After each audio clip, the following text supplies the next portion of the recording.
Jesus. Hello again, and welcome to ManchTalk. I'm Tammy Simmons. And I'm Carla Garrick. And thank you for tuning in. Hopefully next week, we could do it this week, but I wasn't prepared. I think next week, Carla and I will go back in the studio. Unfortunately, I don't think Republic will be open for us to go and have coffee.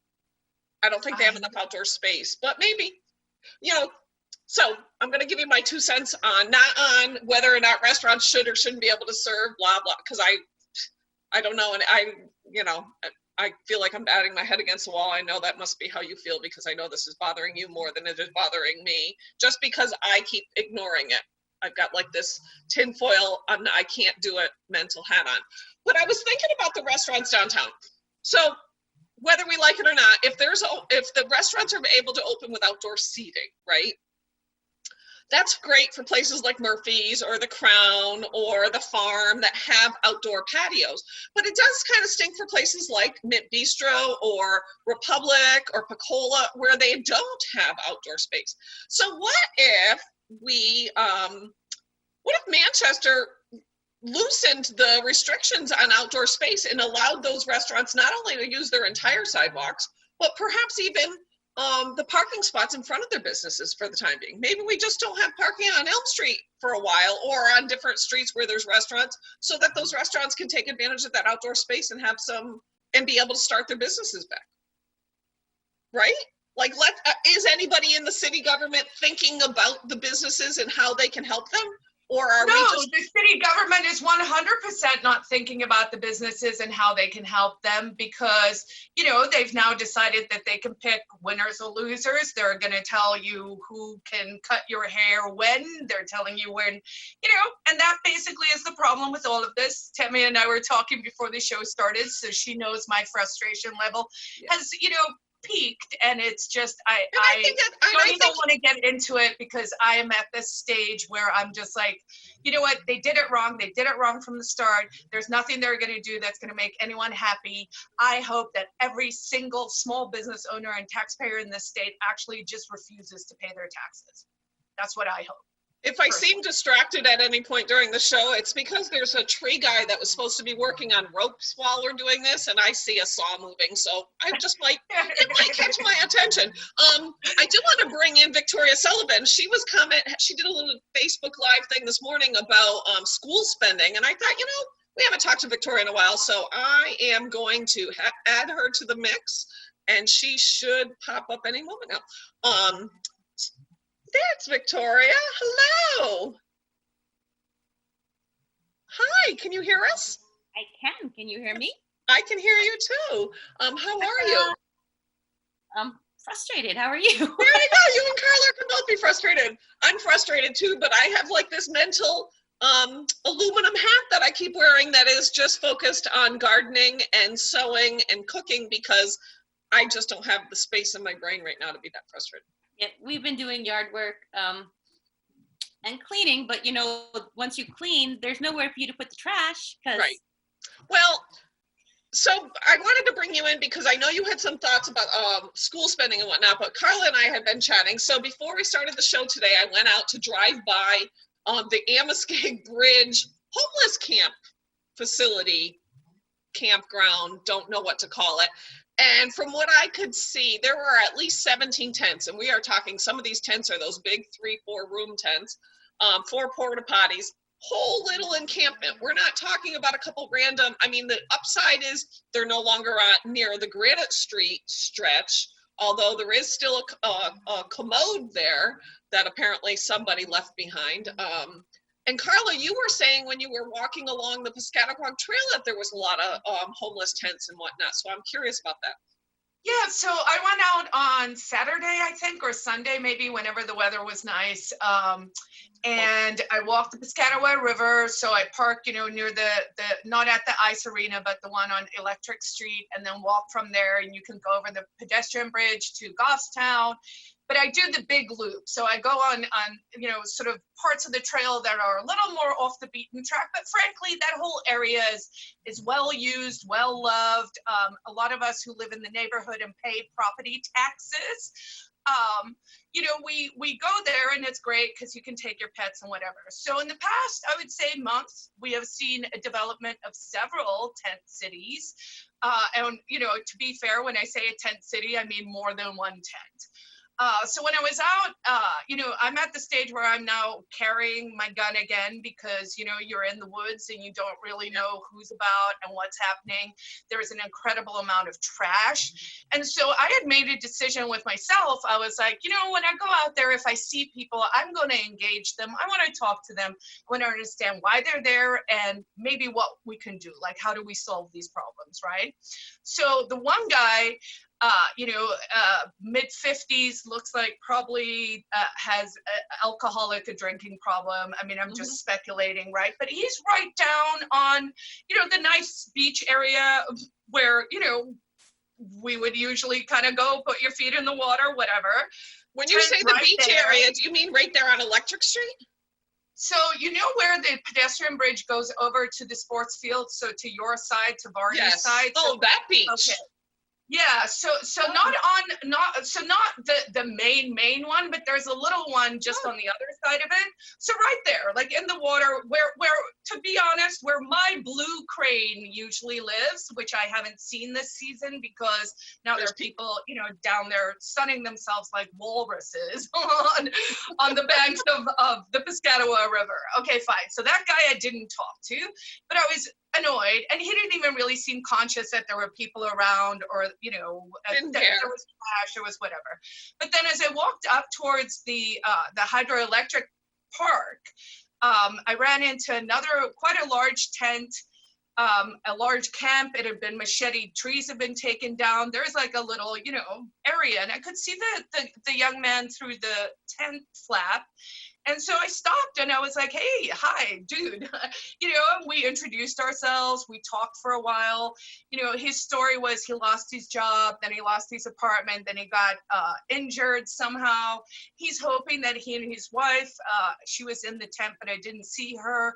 You know, he thinks they'll be out of there in the next month. We talked a little bit about things like ambulation, like where are you pooping? Because, you know, if my dog is off leash, my dog happens to like that kind of stuff. So it becomes a problem, right? You can't just walk or enjoy the things that, once again, as a property taxpayer, I am, you know, paying for these public spaces. So that guy, you know, he was very conscious. We had a I think a respectful conversation. He definitely understands, like, he doesn't really want to be there. And then he's hoping he can get back on his feet. As I was coming back, I ran into a property owner who lives down there, who has a large piece of property. He actually used to own everything, including on the sports fields on the other side of the river. His property 30 years ago got taken by eminent domain by the EPA to put in this public park that we are now all supposed to be able to enjoy.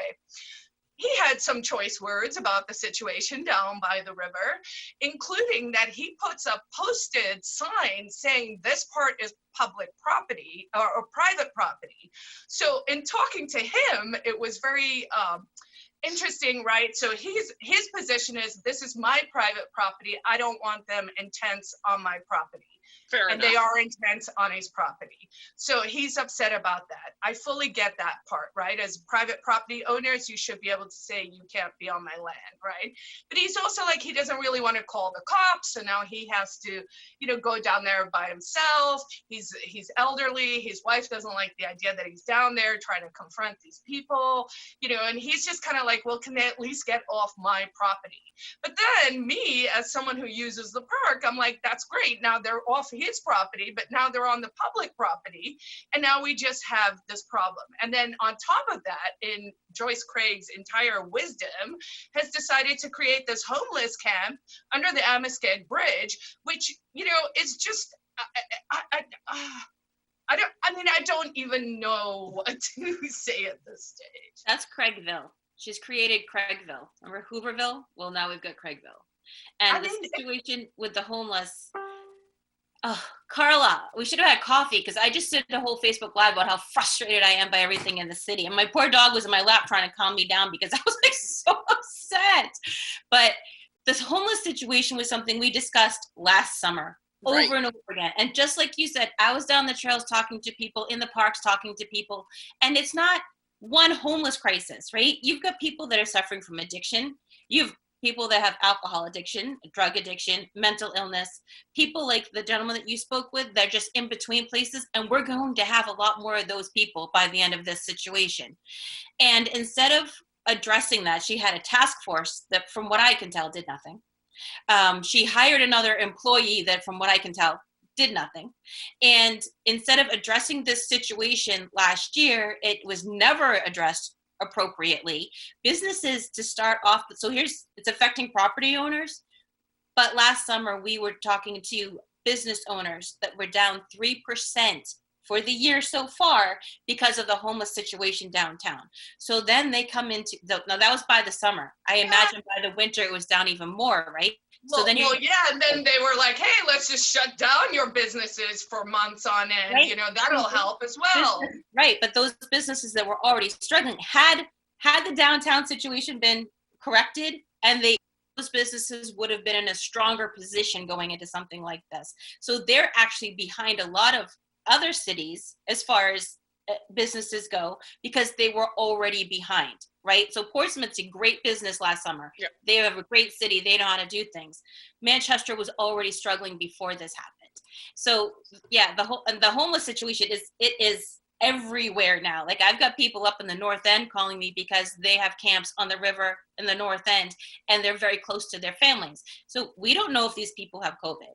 We don't know if they have typhoid and there are strains of hepatitis that also go through these camps that we know of, right? I live on the south side and the trails by Shaw's, there's people living there. They're everywhere. And now she's made a statement that this is temporary. But what's going to be the end of the temporary? I mean, what's the trigger point to remove the porta potties that these people are very much now going to be accustomed to having? And Tammy, where are they going to go? I mean, she couldn't handle this situation when it was much smaller. Now, with porta potties, washing stations, free tents, and 3 hot meals a day, which they're being given, right? They don't have to go anywhere. They're right there. And there's a fence around them and police protection 24/7. I drove by, and so now you've got tents within this fenced area, but now they've got tarps attached to the fence. I mean, so we're making it more comfortable. I've never been homeless. I can't wrap my head around it, but I can't imagine that all of those people, all of them, are there because some people just choose not to live someplace. That's just the reality. I know it sounds harsh, but some people just choose not to live indoors. But that doesn't mean you can live wherever you want. Well, there are people doing Facebook Lives. They've got phones and they're in the camps doing Facebook Lives, asking for people to bring them things and stating that they came there from other towns, right? Because they were being given all this stuff. So she, the mayor, could not manage this situation before this. Now it has exploded. And she says it's temporary. Where are all these people going to go when it's no longer temporary? They not have a way to take care of this situation. If the purpose of opening these camps was because, I guess I can understand the problem with the shelters. If you aren't sick and you know that there's an outbreak in the shelter, for instance, you wouldn't want to go to the shelter. That makes sense. I get that. But, I was trying to think, so where could people go if they literally do not have a home and they can't go to the shelter because they fear that they're going to get the virus from the shelter? And if you've ever been to that shelter, I talked about it last year when I went to go visit it. It is not clean on the best of days. They do not take care of it. Didn't we set up hundreds and hundreds of beds in the SNU arena for the hospital overflow? Couldn't that be a short-term fix? We have the former police station still sits vacant. People lived in there for a while. Maybe we could just open that up and let people live in there. At least there's bathrooms in there. It just seems like encouraging an outdoor tenting facility for the sake of protecting people from catching a virus in the shelter is creating a long-term problem that I don't see how they're going to get rid of. No. I will be very, very surprised if we get rid of, I think Manchkins should just get used to the idea that there will now be a permanent homeless camp under the Amoskeag Bridge in Manchester, New Hampshire, because I don't see how, like, once you do this, now you're creating sort of like these soft rights, and, you know, and I work happily with the ACLU on a lot of stuff, but, you know, I disagree with them on what I think public and private property is. I don't see why it has to be this eyesore in the middle of downtown areas. I mean, if we have to give these public services, can we do it on a farm outside the city and just give the people services out there? I really genuinely, I'm like, and so, you know, so everyone's being accommodated except the people who pay the bills, and I don't think that's acceptable. And no one should be given anything. I'm sorry. That if we are going to set up some place for people to live, they need to work. They need to work to keep it clean. These places are not, there is no respect for the people or the property around them. And I know that there are some good people down there that are just in a bad way and they're stuck in these circumstances. But because you live outside and you're homeless does not mean that you get to trash the place that you're at. Right. Some of these people were offered hotel rooms and they trashed them, so they're not allowed back in. So to answer your question, Tammy, who wants to give up their property and help people that don't respect that help? We need to instill a work ethic in these people. Like for the homeless shelter, if you're using that service, you have a job there. You're cleaning the stairs, you're cleaning the bathrooms, you're helping with food service. You're doing something, because without a purpose in life, people are not ever going to step up. And giving handouts is not a way to help any of these people. Okay.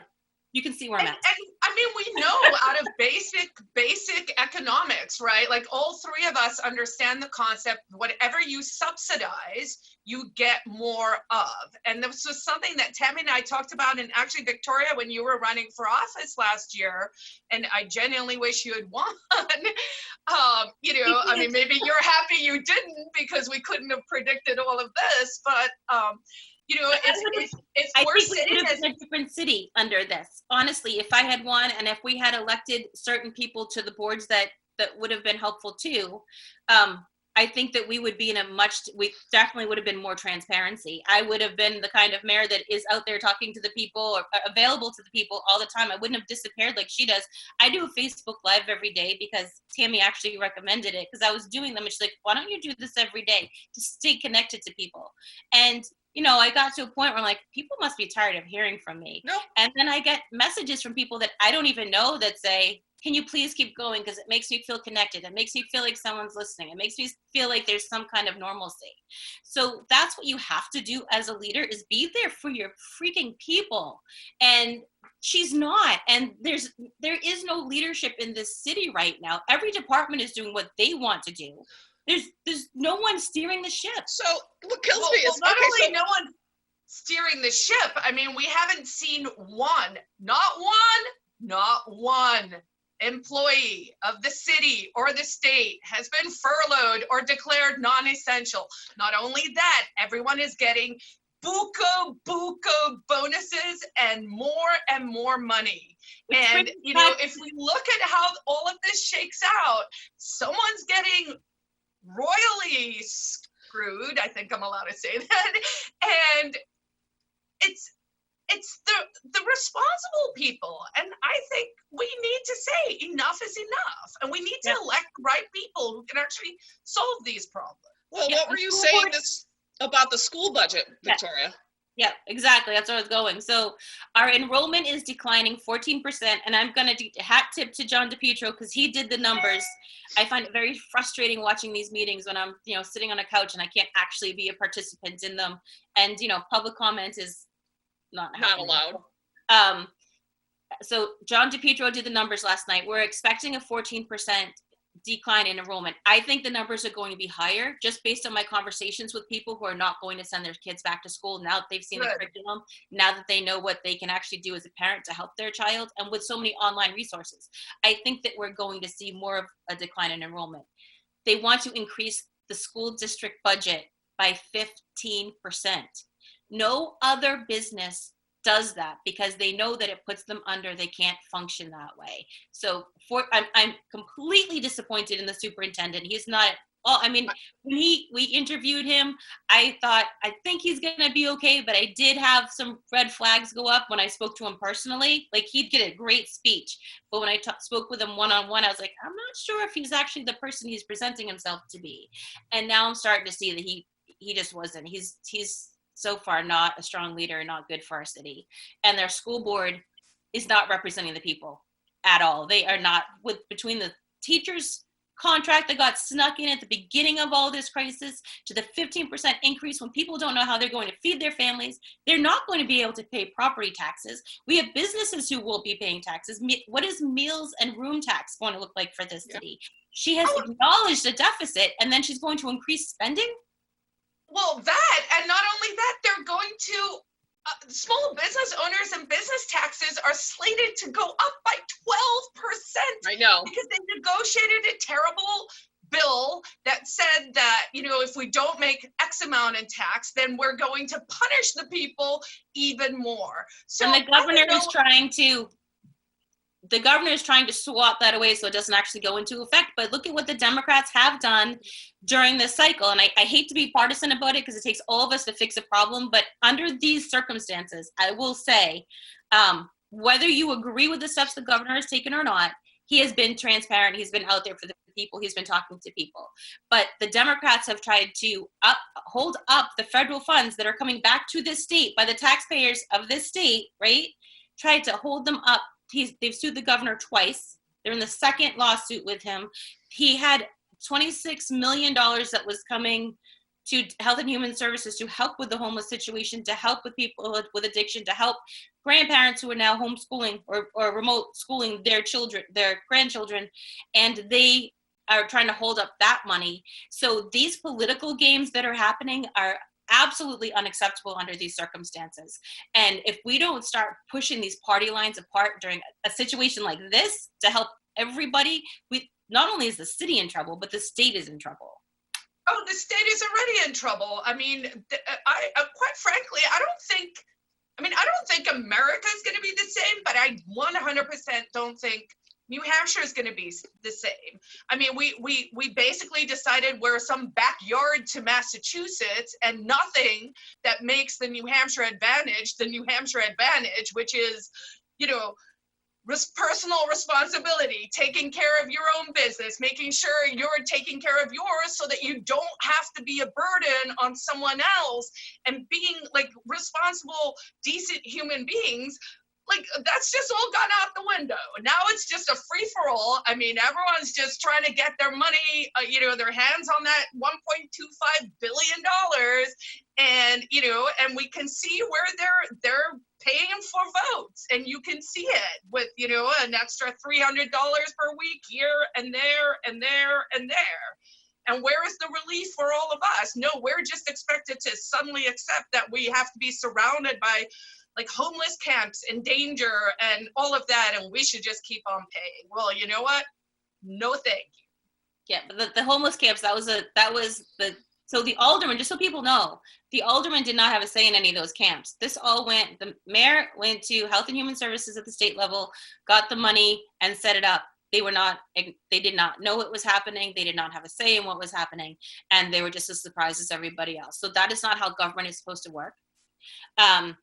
And as far as the rest of it goes, I know from conversations I'm having with business people and associations and people on the state level and legislators that some of the closings or the reopenings that aren't happening are not because the governor's trying to keep those closed. They have been at the request of the businesses.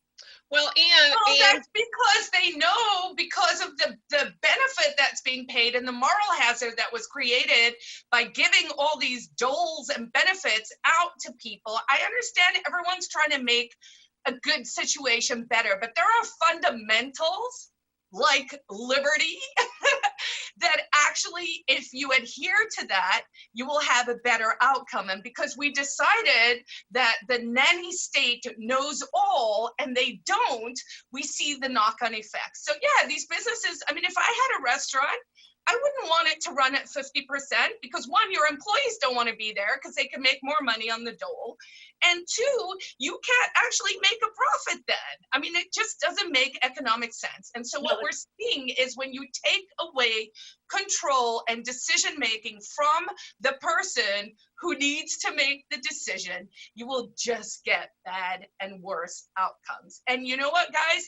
It's gonna get worse. Economically speaking, this is going to be at least, based on the bailout numbers, 4 times worse than the 2008 crisis, which means 4 times the homeless under that bridge. You know, 4 times. These are people who are hurting and we have to figure out ways to help them, but what we're doing is not helping them. No, it's not helping them, and it's setting them up for longer failure. So I'm jump in because I'm the one with the timer. So my timer, which is only 27 minutes, which means we actually have a little longer, is saying we only have a minute. How crazy is that? I do want to say, whether you agree with the governor or not, whether you agree with the opening, the closing, the partial opening, if you want to read about what guidelines have been put out there, or if you are interested in listening to any of the task force meetings or input from public session, things like that, all of that is out at nheconomy.com. You can see who's on the task force, all of the governor's orders up to, everything's there. So and some of the recordings are there, and some of the conversations were really surprising. It did surprise me that the businesses were asking him to. That's what I thought too. The cosmetologists in particular really, really surprised me, because I would have thought everybody would want to get back to doing business, and that industry in particular seems very, very concerned. And I don't even know if it's 100% rational, but it was like there was a concerted effort of the cosmetology organization to say they weren't ready, which is weird. I do have the woman who does my pedicures, nails techs weren't in the first phase. Hopefully they're in the second phase, and she's thought it through, like, how can she, do this and meet these guidelines. And it does take some time, but I still think we have to let businesses open and try to figure some of this out for themselves, because and I think it's going to be interesting to see what happens with the restaurants. I don't think people are going to be in a rush to go out, honestly. No. I think outdoors, I'll go eat outdoors easily, but that's because I love being outdoors. But I was saying before we got you on the call here, I would like to see Manchester relax the restrictions on outdoor seating, so that places like Mint or Republic or Pecola could have the entire sidewalk, and if they want to keep it clean, the parking spaces in front of their business. That's what, well, I don't know about the parking spaces, but the parking lots are going to be used. That was part of the executive order from the governor. Yeah. They can use whatever spaces around their business. But I think that still has to get permission from Manchester. I think Manchester has a say in it, and God only knows Joyce Craig's not going to do anything for the people of Manchester. Anyways, we have to wrap it up. Thank you for having me on today. It might snow on Saturday. No, just telling you. That's not right. It's not right. But otherwise, it's been nice. Get out there, rake your lawn, take a walk, try not to look at the homeless camps. And we'll be back next week, probably in studio. That's all we have for this week. Thanks for tuning in. I like your fireplace. It's very pretty. Thanks, guys. Bye-bye. Bye.